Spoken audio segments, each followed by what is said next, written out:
પછી કે હરિજન દેખીને ભેટવાનો દોડ્યો.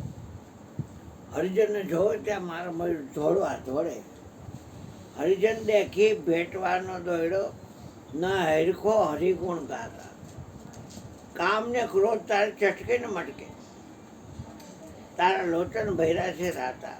એ ભાઈ તું ભગત નથી થયો રે, સિદ્ધને કુમારમાં ફરે છે. પર દુઃખ દેખી દિલમાં નો દાયજો,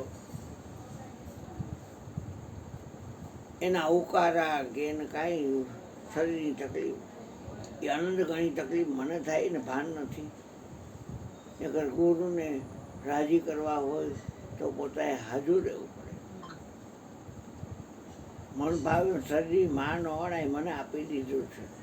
દેવકી મંદિરે આપ્યું છે. દ્વારકાધીશ છે ને સાક્ષી ગુરુ છે. હવે આ હપ્તા ભરતો નથી કે ઓલો એને કઈ કેતો નથી.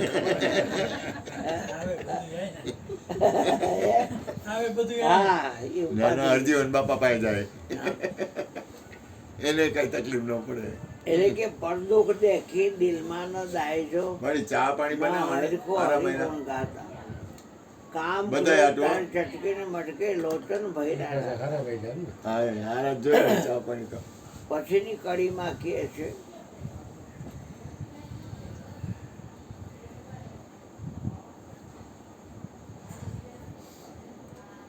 પરદુખ દેખી દિલમાં નો દાયજો, પર નિંદાથી ન ડરતો, કોકની ખોલડી કરવામાં પાવરતો. વાલક નથી વર વિઠલા રે, આ શ્વાસને હલાવે છે એની આયરે વાલક નથી વર વિઠલા રે, હાલે છે હું કરતો. એ ભાઈ તું ભગત જય ગુરુ મારે ભગવાન બેસો. પછી કે મનના ગુરુ તમને મનથી મળશે, સાચી વસ્તુ તમને એમાંથી જળશે. દાસ દયાનંદ બ્રહ્માનંદ ગુરુ ચરણે સાચું તો કહેવું જ પડશે. હે ભાઈ તું ભગત નથી થયો, સિદ્ધને કુમાર મનના ગુરુ કોણ? અપો દીપો ભવ.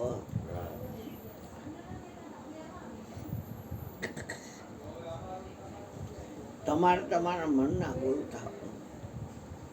કારણ કે બધો પાણીમાં જ માછલી હોય ને એ તરસી હોય. એમાં મન છે ને એ તમને આમ ભોગવા ન દે તમારી પાસે. સંકલ્પ વિકલ્પ એમાં થાય. મનના ગુરુ થયા વગર ભૂલ નથી ભાંગતી, ભૂલે ભમે છે જગ સારો.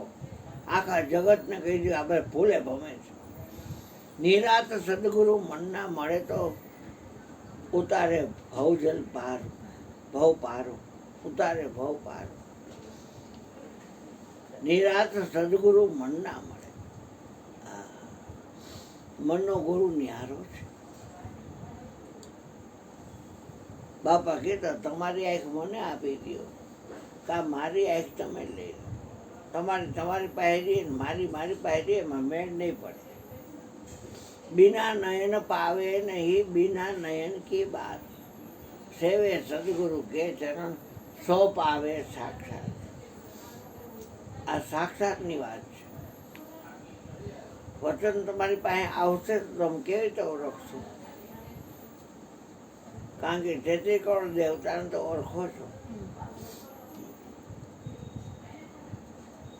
વચન સ્વરૂપી જ્યોત કહાવે, તા તો મનવા રાજો. એ વચનનો સંગ નહીં રાખે. મન જોજો,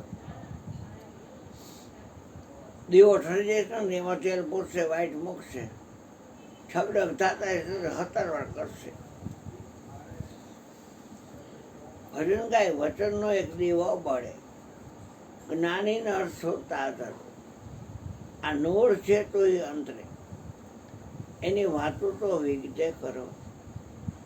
વચનનો એક દીવો બળે. જ્ઞાનરૂપી ઘટમાં દેવો છે, મટી જાય છે ઘોર અંધારો. જ્ઞાન છે એ અજવાળું છે. ગુરુએ આપણને જ્ઞાન આપ્યું છે, તો આપણે આપણી પાસે ન રહી શકીએ. માનવ મંદિરથી કોઈ મોટું મંદિર નથી. યાદ રાખજો, જ્યોતિમાં કહેતા કે માનવ મંદિરથી બા મોટું મંદિર નથી, અને આત્મ દેવથી મોટો કોઈ દેવ નથી. 33 કરોડ દેવતામાં સૌથી આગેવાન દેવ આત્મ દેવ. હજી આવશે 2-5 જણા તો ઓછામાં ઓછા. આ તો વાત કરું ખાલી. તો વચન જે છે ભૂપેનભાઈ માટે કોફી એવો પ્રકાશ છે. અને માળી આટું કોફી. આમાં જો પવન આવે છે તો દીવો હલે છે.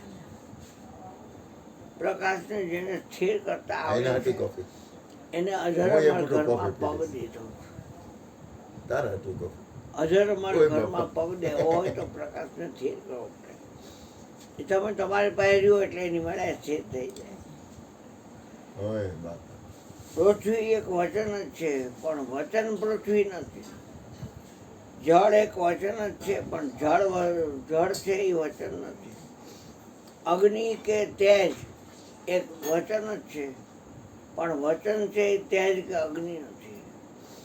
વાયુ એક વચન જ છે, પણ વચન વાયુ નથી. અને આકાશ એક વચન જ છે, છતાંય આકાશ છે એ વચન નથી. તો આ પાંચેય તત્વો ભેગા થઈને આ શરીર બન્યું. તો શરીર પણ એક વચન જ છે, પણ વચન છે એ શરીર નથી. એટલે પિંડ એટલે શરીર, બ્રહ્માંડ એટલે મોટું શરીર. એનેથી ગુરુ પર છે, દેખાડું એનો દેશ.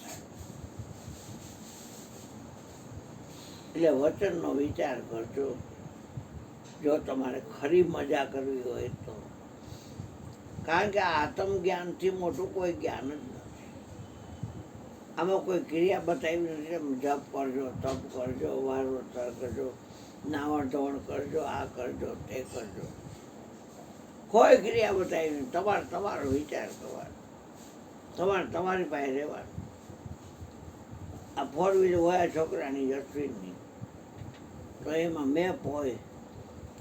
તો એ સોટી હળીમાંથી મેપ ગોઠવે ને ધીમે ધીમે અહીંયા આવે એરો એનો. પણ એના બધે છે જે ક્યાંય ખાલી જગ્યા જ નહીં. તો અહીંયા મેપ ક્યાં પહોંચે? એનો મેપ ખરો. મેં કીધું પેલા મહેસાણાવાળા આવ્યા ને 8-10 જણા, એટલે મેં કીધું પહેલાં તારી મોટરમાં. તો કે બાપુ અહીંયાથી મેપ કોઈ જોતું તો અહીં ગાડી ઊભી રહી ડેલી પાસે. મેં તો વ્યાપકનું એમાં કંઈ નકશામાં વ્યાપકનું કાંઈ ખરું? તો કે એ નથી હવે. એટલે હજે ને બોલવું બોલો બેટા. બોલીએ સદગુરુ મહારાજની જય.